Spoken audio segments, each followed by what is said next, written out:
Күні кеше бір жұмысқа орналасқан едім. Өзім негізгі жұмысым түнде. Яғни сол бала шағаның қамы деп қосымша болсын деп күндіз жұмысқа орналасқанмын. Өзім түнгі жұмыста істеймін. Түннен шығып, кішкене 2 сағат демалып алып, жаңа кісінің жұмысына бардым. Енді мен ойлағандай болмады. Ауыр болып кетті. Кешке дейін әрең жеттім. Оның үстіне қазір Рамазан айы ораза болғандықтан да шығар. Сонымен біраз болдырып қалдық кешке дейін. Одан кейін кешке дейін бірақ толық уақытымен істеп беріп, ана кісіге айттым, аға, үлкен кісі екен, 63-ге келген.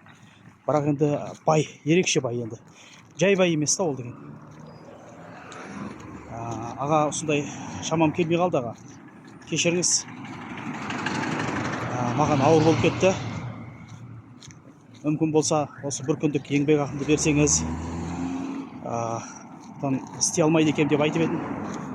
Ана кісі бермей қойды. Енді бұл жылап, осындай менің жағдайым болды деп атқан емес, жалпы басқаларға сабақ болсын деп жатырмын. Ешкімнің маңдай ақысын есепсіз қалдырмаңыздар. Міндетті түрде жауап болады.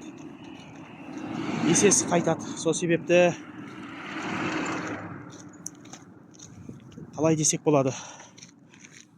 Ол ақшадан мен кедей боп қалмаймын. Ол ақшадан ол байып кетпейді. Бірақ ортада көңіл деген нәрсе қалады екен. Сенім деген нәрсе қалады екен. Байларға деген құрмет деген нәрсе қалады екен.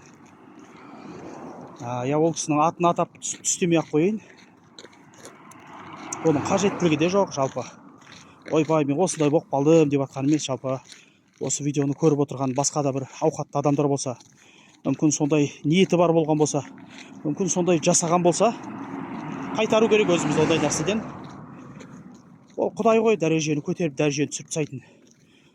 Бүгін сіз байсыз, ол кедей болуы мүмкін. Ертең ол байып кетіп, сіз кедей болып қалуы мүмкін. Дүние алма кезек. Бұл дүниеде болмаса да ақыретте де міндетті түрде жауап бар. Сол себепті ағайын, бір-біріміздің ақымызды жемейік, бір-біріміздің ақымызға кірмейік. Ер жігіттің мойнында қыл арқан шермес дейді.